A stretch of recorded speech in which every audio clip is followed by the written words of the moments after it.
Reports no சொந்தங்களுக்கு பணிவான வணக்கம். இன்றைய அரசியல் சார்ந்த நேர்காணலில் நம்மோடு அரசியல் விமர்சகரும் துக்ளக் வாசகர் குழுவினுடைய திரு ரவி டிடிஎஸ் அவர்கள் நம்மோடு இருக்கிறார். சார் வணக்கம். சார் வணக்கம். நேற்றைய ஆளுநர் உரை பார்த்துருக்கீங்க. முதல்ல இதில் வந்தே மாதரம் கட் பண்ணியிருக்காங்க. அது பர்பஸாக பண்ணாங்களா இல்லை அதுக்கு ஏதாவது மரபு? இல்லை ஆக்சுவலாக வந்தே மாதரம் பாடியிருக்கணும். அப்படி தான் மத்திய அரசு சொல்லியிருக்கு. தேசிய கீதத்துக்கு முன்னாடி வந்தே மாதரம் பாடணும் அப்படின்னு சொல்லியிருக்கு.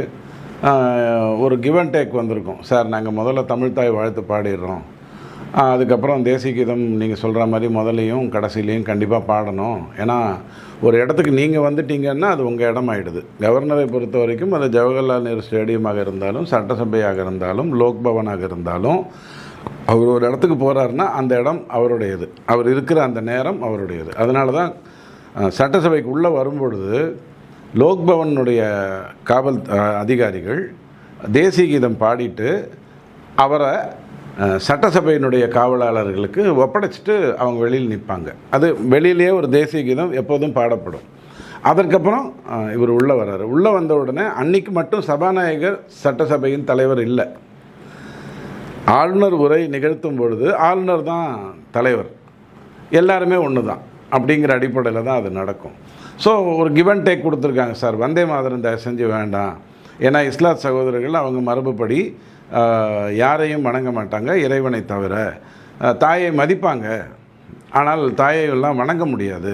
வந்தே மாதரம்ங்கிறது தாயை வணங்கணும்னு வருது, அதனால் எங்களால் ஒன்றும் பண்ண முடியாது, தயவு செஞ்சு விட்டுருங்க. எங்களுக்கும் வாக்கு வங்கி அரசியல்னு இருக்குது. இந்த வாட்டி 107 வாங்கிட்டோம், நாளைக்கு 107 வாங்குவோமான்னு தெரியாது. அதனால் தயவு செஞ்சு நாங்கள் கிறிஸ்தவர்கள் எல்லாம் ஒரு பக்கம் ஒழுங்காக நிற்கிறோம், ஆனால் இஸ்லாத் சகோதரர்கள் இன்னும் திமுக பக்கம் தான் இருக்காங்க, பெரிய பிரச்சனையாயிடும். ஒரு சின்ன கிவ் அண்ட் டேக்கு, நீங்கள் வெங்காயம் நான் தக்காளி அப்படின்னு சொல்லி முடிச்சுக்கிட்டாங்க. இவ்வளவு தான் அதில் நடந்திருக்கிற ஒரு விஷயம். ஸோ கவர்னரை பொறுத்த வரைக்கும் ஆர்.என். ரவியாக இருந்திருந்ததுன்னா, இல்லைங்கண்ணா மத்திய அரசு இப்படி தான் சொல்லியிருக்கு, அதை தான் நான் பண்ணணும், ஜனாதிபதி உத்தரவு, அதனால் நான் இதை தான் பண்ணணும்னு சொல்லியிருப்பார். பட் இவர் ஆர்எஸ்எஸ்ஐ வந்தவருங்கிறதுனால ஒரு சகிப்புத்தன்மைங்கிறது இயல்பாகவே வந்துடும். அந்த வகையில் சரிங்கண்ணா வச்சுக்கோங்க அப்படின்னு சொல்லி நடந்திருக்கு. இதுதான் நாகரிகமாக சொல்கிறதா இருந்ததுன்னா இதுதான். இதை கவர்னர் மரபு மீறினார் அப்படின்னு சொல்லலாம். கவர்னர் மரபு மீறினார்னு சொல்லலாம், விட்டு கொடுத்தாருன்னு சொல்லலாம். வந்தே மாதரம்ங்கிறது எவ்வளோ பெரிய விஷயம். இந்த நாடு சுதந்திரம் அடைவதற்கு காரணமாக இருந்தது. இவங்க ஒன்று சொன்னாங்க இல்லையா, தீ பரவட்டும்னு ஒன்று சொல்லி படத்தில் அந்த படம் ஊற்றி மூடிச்சு இல்லை பராசக்தி. அந்த தீ பரவட்டும் அப்படிங்கிறது என்ன? ஒரு டேகு. எதுக்கான டேகு? தமிழ்நாட்டில் இருக்கின்ற மாணவர்கள், அன்னைக்கு இருக்கக்கூடிய இளைஞர்கள், அன்னைக்கான ஜென்சி, அவங்க தமிழ் மொழி தான் முக்கியம், இந்தியை நீங்கள் திணிக்கிறீங்கன்னு காங்கிரஸுக்கு எதிராக போராட்டம் நடத்தும் போது தீ பரவட்டும் அப்படிங்கிற வார்த்தையை பேரறிஞர் அண்ணாதுரை அவர்கள் சொன்னாருன்னாலும் அந்த போராட்டத்துக்கும் எங்களுக்கு சம்மந்தம் இல்லை, நாங்கள் வேறு அவங்க வேறுன்னு அவர் ஒதுக்கிட்டார். அது வேறு விஷயம். அப்போது ஒரு டேக் வந்தே மாதரம் அப்படிங்கிறது இந்த நாடு சுதந்திரம் அடைவதற்கு காரணமாக இருந்த ஒரு மிகப்பெரிய பாடல். பங்கிம் சந்தர் சாட்டர்ஜி, உபாத்தியாயா, கோல்பார்கர், இவங்கெல்லாம் யாருன்னு தெரியாமல் வளர்ந்துக்கிட்டு இருக்கிற ஒரு சமுதாயம்.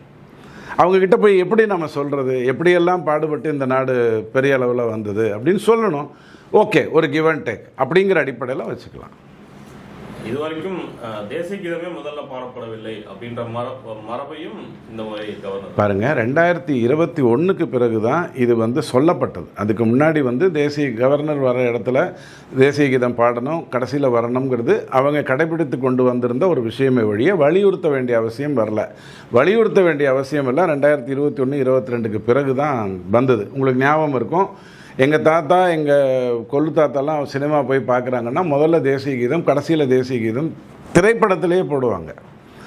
அதை ஒரு கட்டத்தில் நம்ம கொண்டு வந்தோம். ஏன்னா இந்தியாங்கிறது ஏதோ சின்ன சின்ன கூறுகள், இந்த காய்கறி கடையில் போனீங்கன்னா கூறு கட்டி வச்சுருப்பான் இல்லையா, வெண்டைக்காய் கத்திரிக்காய் 10 ரூபாய்க்கு எடுத்துக்க அப்படின்னு கூறு கட்டி வச்சுருப்பான் இல்லையா, அந்த மாதிரி ஒரு நாடு அப்படின்னு ராகுல் காந்தி மாதிரியான அறிவார்ந்த மூதறிஞர்கள்லாம் கூட சொன்னதுனால, இல்லை இது பெரிய விஷயம், இந்தியாங்கிறது ஒரு தேசம் அப்படிங்கிற அடிப்படையில் தேசிய கீதம் அப்படிங்கிறது சினிமாவில் கூட முன்னாடியும் பின்னாடியும் கொண்டு வந்தாங்க. அது வேலைக்கு ஆகிறது இல்லை, நிறைய பேர் உட்காந்துக்கிறாங்க, மதிப்பு கொடுக்கறது இல்லை அப்படிங்கிறதுனால அது செய்யப்படாமல் இருந்தது. அடுத்ததாக கவர்னர் உரையில் கோயில் நிதியெல்லாம் கோயிலுக்கு தான் கொடுக்கணும் அப்படின்ற மாதிரி இந்த உரையில் பேசப்பட்டிருந்தது. சொல்லப்பட்டது சொல்லப்படுது. அது நீதிமன்றம் சொன்னது. அது வந்து ஸ்டாலின் ஐயா வேண்டான்னு சொன்னார், விஜய் ஐயா வந்து அப்படியே ஒத்துக்கிட்டாருங்கிறது இல்லை. நீதிமன்றம் தெளிவாக சொல்லிச்சு, அறநிலையத்துறையினுடைய வேலை கோவிலுக்கு வெளியில் உட்காந்துக்கிட்டு அங்கே காட்டப்படும் கணக்குகளை சரி பார்த்து விட்டு கொடுக்கறது மட்டும்தானே ஒழிய அந்த கோவில் எப்படி நடக்கணும், அதனுடைய தாற்பயங்கள் என்ன, அந்த கோவிலுக்கு வர பணத்தை எப்படி செலவு பண்ணணும், சேகர்பாபு இஷ்டத்துக்கு எது வேணாலும் பண்ணலாமா அப்படிங்கிறதெல்லாம் நீதிமன்றம் கேட்டுட்டு அதெல்லாம் பண்ண முடியாது. அறநிலைத்துறைனா அது ஹிந்துனுடைய அறநிலைத்துறை அப்படின்னா அது ஹிந்து மதத்தை பிரபலப்படுத்துவதற்கு அல்லது பரவலாக்குவதற்கு தான் செலவு பண்ணமே தவிர, நீ கல்யாண மாளிகை கட்டுறேன், அப்புறம் இது காலேஜ் கட்டுறேன், காலேஜ் கட்டிட்டு அதுக்கப்புறம் வந்து எல்லாரும் இருக்க வேண்டாமா, எல்லாரும் இந்தியர்கள் தானே அப்படின்னு சொல்லி அதுக்குள்ளே நிறைய பேரை கொண்டு வருவேன், ஜேஎம்யூவா மாற்றி விட்டுருவேன் அப்படின்லாம் நினச்சின்னா இந்த வேலையெல்லாம் இங்கே ஆகாதுன்னு நீதிமன்றம் சொன்னதை இவங்க வந்து வழிமொழிந்திருக்காங்க. அவ்வளவுதான். நீதிமன்றம் சொன்னாலும் இதற்கு முந்தைய அரசு வந்து அதை செய்ய மாட்டேன்னு சொன்ன பட்சத்தில் இவங்க அதை செய்யறதுக்கு தயாராக இருக்கிறாங்க அப்படின்னு. அப்படி இல்லை, திருடனுக்கும் போலீஸுக்கும் வித்தியாசம் இருக்குன்னு சொல்லலாம். சட்டம் ஒன்று தான்னாலும். எடப்பாடி பழனிசாமியுடைய மகன் வந்து அரசியலுக்கு வருவார் அப்படின்ற ஒரு சர்ச்சை போணுச்சு. அதற்கு வந்து திரு எடப்பாடி பழனிசாமி அவர்கள் அதற்கு முற்றுப்புள்ளி வைக்கிற விதமாக நேற்று பேசியிருந்தார். என்னுடைய மகன் அரசியலுக்கு வரமாட்டார், அவர் அதிமுகவுடைய அடிப்படை உறுப்பினராக மட்டும்தான் இருப்பார் அப்படின்னு இந்த சர்ச்சை எப்படி பார்க்க. இல்லை, சிவி சண்முகத்துக்கு எதை தின்னா பித்தம் தெளியுங்கிறது வந்து முடியாமல் போயிடுச்சு. மொத்தம் 8 பேர் கண்டிப்பாக விஜய்க்கு வேணும்.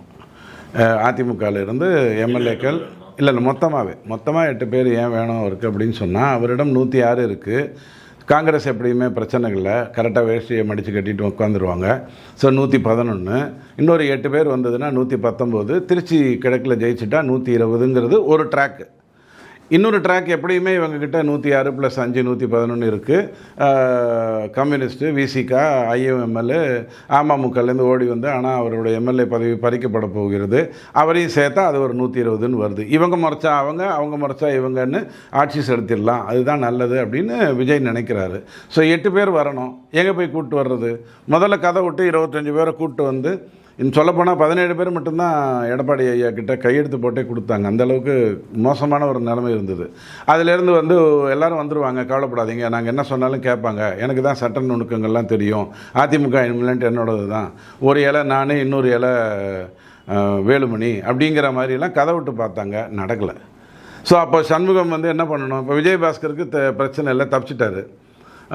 இந்த எம்எல்ஏ மேட்டர் மன்னிக்கப்பட்டதுனால அவர் தப்பிச்சிட்டார். இப்போ சண்முகத்துக்கு என்ன பண்ணுறதுன்னு தெரியல. அதனால் ஏதாவது ஒன்று கிளப்பி விட்டுறணும், இதுவும் குடும்ப கட்சி தான் அப்படிங்கிற மாதிரி. எப்படி ஓபிஎஸ் ஐயாவுடைய மகன் ரவீந்திரநாத் மட்டும் கரெக்டாக அந்த 39ல் அவர் மட்டும் ஜெயித்தார். அதுக்கப்புறம் அவருக்கும் உதயநிதிக்கும் மற்றவங்களுக்கும் சகவாசங்கள்லாம் எப்படி வந்தது, அந்த மாதிரியே மிதுனுக்கு வரும் அப்படின்ற அடிப்படையில் அவர் சொல்லியிருந்தார். ஆனால் எடப்பாடி சொல்கிறாருங்கிறதுனாலே மிதுன் நாளைக்கு அரசியலுக்கு வரமாட்டாருன்னு நம்புறதுக்கு நான் தயாராக இல்லை. காரணம் என்னென்னா, கருணாநிதி ஐயாவும் ஸ்டாலினுக்கு அப்படி தான் சொன்னார், ஸ்டாலின் ஐயாவும் உதயநிதிக்கு அப்படி தான் சொன்னார், உதயநிதி தனக்கே அப்படி தான் சொன்னார், நாளைக்கு இன்பநிதிக்கும் அதே கதையை தான் விடுவார். ஸோ இவங்கெல்லாம் பேசுகிறத வச்சு முடிவு பண்ணணுங்கிற அவசியம் இல்லைங்கனாலும் இந்த சமயத்தில் அது ஒரு விவாத பொருளாக மாறினது சண்முகத்துக்கு எதை தின்னா பித்தம் தெளிவுங்கிறது தெரியல. குமரல் கேட்குதா சிஎம் அப்படின்னு ஒரு பதாகைகள்லாம் வச்சுருந்தாங்க. இவங்கெல்லாம் ஒரு இது பிடிச்சிட்டு உதயநிதி ஸ்டாலின் எல்லாரும் வந்து தொடர்ந்து போராட்டம் பண்ணாங்க. அதே மாதிரி பாஜக சார்பிலையும் இந்த பெண்களுக்கான எதிராக நடக்கக்கூடிய குற்றங்களுக்காக ஆர்ப்பாட்டம் கூட இங்கே வச்சுருந்தாங்க. இந்த விஷயத்தில் இல்லை, அது நீங்கள் அந்த டேக் பாருங்கள், யார் அந்த சார் அப்படிங்கிற டேக்கை வந்து நம்ம ஐடி விங்கில் அதிமுகவில் இருந்தார்ல, கோவை சார்ந்த ஒரு சத்யன், அவர் வந்து கொண்டு வந்து அது மிகப்பெரிய பிரபலமாயிடுச்சு. இன்னி வரைக்கும் அந்த யார் அந்த சாருன்னு தெரியல.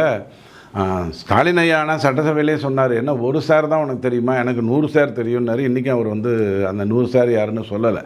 அப்போ இவங்க என்ன பண்ணாங்கன்னா டேக் தப்பாக போட்டாங்க, வாயத்திறங்க சிஎம் அப்படிங்கிற மாதிரி போட்டாங்க. வாயை திறக்கிறது எதுக்காக வேணாலும் இருக்கலாம், எல்லாத்தையும் அள்ளி வாயில் போட்டுக்கிறதுக்கும் இருக்கலாம், வாந்தி எடுக்கிறதுக்கும் இருக்கலாம், எதுக்கு வேணாலும் இருக்கலாம். இவங்களுக்கு எப்போன்னா திமுகவுக்கு வாயை திறக்கிறது தான் தெரியும். அப்படிங்கிற மாதிரி வாயை திறக்கிறதுக்கு தான் அவங்களுக்கு தெரியும். வாயை திறங்க, பேசுங்க விஜய் அப்படின்னு சொன்னால் அது வேறு விஷயம். பேசுங்க விஜய் சார் அப்படின்னு சொன்னால் அது வந்து அர்த்தம் வேறு. இவனுக்கு எல்லாத்துக்குமே அள்ளி போட்டு தானே பழக்கம், அதனால் வாயை திறக்கன்னுட்டான். ஸோ இது ஒரு டேக். அதாவது இந்த தேசத்தில் எத்தனையோ குற்றங்கள் நடந்துக்கிட்டு இருக்குது, அதுக்கெல்லாம் இன்னும் விஜய் பேச மாட்டேங்கிறாரு அப்படிங்கிற அடிப்படையில் அவங்க சொல்கிறாங்க. கம்யூனிஸ்ட் சார்ந்த சி மகேந்திரன் வந்து அதிர்ச்சியான ஒரு விஷயம். கம்யூனிஸ்ட் மட்டும் வாழ்க்கையில் என்றைக்குமே, அதாவது பிராமணர் என்று வார்ப்பால் வளர்ப்பால் வாழுகின்ற ஒருத்தன் வந்து இந்ததெல்லாம் செய்ய மாட்டான், அப்படி செஞ்சால் அவனுக்கு 10 மடங்கு தண்டனை கிடைக்கும் அப்படின்னு வள்ளுவன் சொன்ன மாதிரி கம்யூனிஸ்ட்டும் அதே மாதிரி தான். கம்யூனிஸ்ட் வந்து வேறு கட்சிக்கு போக மாட்டாங்க, ஆதரவு தெரிவிக்கலாம், எதிர்ப்பு தெரிவிக்கலாம், வேறு கட்சிக்கு போகிற அளவுக்கு வராது. ஸோ மகேந்திரனுக்கு என்ன மாதிரியான கேசஸ், என்ன பிரச்சனை, எதற்காக அவர் வந்து இங்கே போகணும்னு நினச்சாரு, கொள்கை பிடிப்பு இல்லாமல் கம்யூனிஸ்டினுடைய கொள்கை பிடிப்புங்கிறது என்னென்னா, கம்யூனிஸ்டே முடிஞ்சு போயிட்டா கூட இவங்களுக்கு கொள்கை பிடிப்பு இருக்கும். இந்தியா பூரா எங்கேயுமே அவங்களுக்கு எம்பி இல்லைனாலும் அவங்களுக்கு கொள்கை பிடிப்பு இருக்கும். அந்த மாதிரி ஒரு உண்மையான நேர்மையாக தான் சொல்கிறேன் நான். எங்கள் சோ ஐயா எப்போதுமே சொல்லுவார், கம்யூனிஸ்டினுடைய நேர்மைங்கிறது ரொம்ப நியாயமானது, உண்மையானது, அவங்க வந்து பணத்தை சுருட்டணும்னு நினைக்க மாட்டாங்க அப்படின்லாம் சொல்லுவார். ஸோ இதெல்லாம் அப்புறம் வந்திருக்கிற கேஸ். இப்போ பிஜேபியில் ஆர்எஸ்எஸ்னுடைய சித்தாந்தங்களை தெரிந்து கொண்டு, பிஜேபியுடைய சித்தாந்தங்களை தெரிந்து கொண்டு தலைவர்கள் நிறைய பேர் வந்திருக்காங்க. பிஜேபி நல்லா இருக்குது, 21 மாநிலத்தில் இருக்குது. அதுக்கப்புறம் ஆஃப் த ட்ராக் உள்ளே வந்து சந்தில் வந்து பூந்த கேஸெல்லாம் நிறைய இருக்குது. அதுங்களுக்கு வந்து இந்த சித்தாந்தத்தை பற்றி ஒரு மண்ணும் தெரியாது. எதுக்காக இந்த நாட்டில் அரசியல் இருக்கும், ஏன் இருக்கணும், ஏன் காத்திருக்கணும், நமக்கு டைம் இருக்குது, வெஸ்ட் பெங்காலை எவ்வளோ வருஷத்துக்கு அப்புறம் பிடிச்சோம், டெல்லி எவ்வளோ வருஷம் கழித்து பிடிச்சோம், மத்திய பிரதேசம் 23 வருஷமாக பிடிக்காமல் விடாமல் இருக்கும், குஜராத்தில் 28 வருஷமாக விடாமல் இருக்கும். இதெல்லாம் ஒரு பெரிய தாற்பரியம் அப்படின்லாம் ஒரு இடவும் தெரியாமல் பிஜேபிக்குள்ளே நிறைய கேஸ் உள்ளே வந்தது பாருங்கள். அந்த மாதிரி மகேந்திரன் ஐயா ஆகிட்டாருங்கிறது கொஞ்சம் உண்மையிலே ரொம்ப ஷாக்கிங்காக இருக்குது. நான் வந்து வேறு யாராதாக இருந்தால், வேறு கட்சியாக இருந்ததுன்னா நான் வேறு விதமாக அதுக்கு பதில் சொல்லியிருப்பேன். கம்யூனிஸ்ட்டுங்கிறதுனாலையும் மகேந்திரன்கிறதுனாலையும் ஆச்சரியமாக இருக்குது. என்ன எங்கே போனாலும் கிங் மேக்கர் அப்படின்னு தான் அழைக்கிறாங்கன்னு திருமாவளவன் பேசியிருக்காரு. தப்பே கிடையாது இல்லை. ஏங்க இப்போது சசிகலா அம்மா போகிறாங்கன்னா, காவிய தலைவி சசிகலா அம்மா, கோப்பெருந்தேவி சசிகலா அம்மா அப்படின்னு சொல்கிறதுக்கு என்ன சொன்னாங்களோ அதை சொல்கிறதுக்கு ஆட்கள் எத்தனையோ பேர் இருப்பாங்க. திருமாவளவன் ஐயாவுக்கு இன்னொரு 4 பேர் இயல்பாகவே வருவாங்க. ஏதோ ஒரு படத்தில் ஜனாதிபதி வாழ்க அப்படின்னு சொல்லி லிவிங்ஸ்டனுக்கு சொன்ன உடனே யாரா அவனை பிடிடாடே, அவனுக்கு 2000 ரூபா கொடுறா அப்படின்ற மாதிரியான விஷயங்கள் கொடுத்த காசை விட அதிகமாக கூறுறான்னு. ஸோ கூறுறதுக்கு எத்தனையோ பேர் இருப்பாங்க. இருந்தாலும் திருமாவளவன் ஐயாவுக்கு ஒன்று புரியணும், கிங் மேக்கர்னால் யார் தெரியுமா? எடுத்த முடிவில் ஸ்ட்ராங்காக இருந்து அடித்து தள்ளுறது. உள்ளே பூந்து அமைச்சர் ஆகிட்டு நாளைக்கு ஆனால் வெளில போயிடுவேன், நாங்கள் எப்போ வேணாலும் வெளில போயிடலாம், ஆனால் நாங்கள் உள்ளே தான் இருப்போம், இப்படி பேசுகிறது வந்து வேணாம். கிங் மேக்கருக்கு அழகில்லை. வெஸ்ட் பெங்காலில் திரிணாமுல் காங்கிரஸ் கட்சிக்கு, அதாவது மம்தா சார்ந்த திரிணாமுல் கட்சிக்கு எதிர்கட்சி அந்தஸ்தே இருக்காது போலயே. இல்லைங்க, இது வந்து நீங்கள் ஒன்று புரிஞ்சுக்கோங்க. இப்போ பிஜேபியோடைய முக்கியமான ஒரு வேலை என்ன நடந்துகிட்ருக்குன்னா, 360ங்கிறது நமக்கு தேவை. ஏன்னா நம்ம 2029 எப்படியும் 400 பெற போகிறோம், நல்லா தான் வரப்போகிறோம். ஏன்னா நாட்டில் எல்லாம் நல்ல விஷயங்களை தான் பண்ணியிருக்கோம். கூடவே இந்தி கூட்டணி 2 ஆகி 1, 2ன்னு ஆகிப்போச்சு. அப்படிங்கிறதெல்லாம் வேறு விஷயம். ஸோ 2029 வரைக்கும் நம்ம வெயிட் பண்ணணுன்ற அவசியம் இல்லை. இப்போவே 360க்குள்ளே நம்ம போகணும்னு சொல்லிட்டு ஏறத்தாழ திமுகவையும் சேர்த்து 389க்கு வந்துட்டாங்க.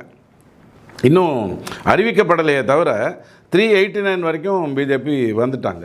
ஸோ அங்கே என்ன எடுத்து அப்படின்னா, வெஸ்ட் பெங்காலை பொறுத்த வரைக்கும் உங்களுக்கு ஒன்று தெரியணும், ஒரு கட்சி ஆட்சிக்கு வந்ததுன்னா 15-20 வருஷம் அங்கே இருக்கும். காங்கிரஸ்லாம் இருந்திருக்கு, கம்யூனிஸ்ட்டு இருந்திருக்கு, பட்டாச்சாரியா இருந்திருக்காரு, இவர் ஜோதிபாசு இருந்திருக்காரு, மமதா மேடமும் கிட்டத்தட்ட 16 வருஷத்துக்கு மேலே இருந்துட்டாங்க. ஸோ அங்கே வந்துட்டாங்க. இதுக்கப்புறம் எனக்கு எதிர்காலம் இல்லை. அப்போ ஆட்டோமேட்டிக்காக ஒரு பெரிய பஞ்சு இங்கேருந்து அங்கே போகும். இப்போ நம்ம தமிழ்நாட்டில் நடந்தது இல்லையா, அதிமுக எவ்வளோ பெரிய கட்சி, அதிமுகவுடைய நோக்கம் என்ன, எதுக்காக அந்த அதிமுக தொடங்கப்பட்டது, இல்லைங்க தாவேகா பக்கம் போயிடலாங்க அப்படின்னு நினச்சிக்கிட்டு ஒரு 25 இங்கேருந்து அங்கே டைவ் அடிச்சுட்டு திருப்பி 21 இங்கேருந்து அங்கே டைவ் அடிச்சது பாருங்கள். இந்த மாதிரியான ஒரு சுயநலம்ங்கிறது எல்லா மாநிலத்துலேயும் இருக்கும். அவங்க விலைக்கு கொடுத்து வாங்கப்பட்டிருக்கணுங்கிற அவசியம் இல்லை. இங்கே அப்படி கிடையாது. 25 பேரும் போய் அன்றைக்கி வாக்கு போடுறதுக்கு 20 கோடியோ 25 கோடியோ அவங்க என்ன செலவு பண்ணாங்களோ அந்த கணக்கெல்லாம் காட்டி வாங்கிட்டு வந்துட்டாங்க. அது வேறு விஷயம். ஆனால் அங்கே வந்து பணம் கொடுத்து வந்ததாக தெரியல. இயல்பாகவே தெளிஞ்சிருச்சு, இதுக்கப்புறம் அங்கே வேலை இல்லைங்க அப்படின்னு தெரிஞ்சு போச்சு. அந்த அடிப்படையில் தான் எனக்கு தெரிஞ்சு திருவண்ணாமலையில் வந்து பெரிய அளவில், அதுவும் மமதா செய்யக்கூடிய அக்கிரமங்கள், செய்த அக்கிரமங்கள் என்னங்கிறது வந்து வெட்ட வெளிச்சமாக அவங்க கூட சுற்றிக்கிட்டு இருந்த நிறையா பேரை வெட்ட வெளிச்சமாக கல்லால் அடிக்கின்ற அந்த மாதிரியான விஷயங்கள்லாம் நடந்துருச்சு.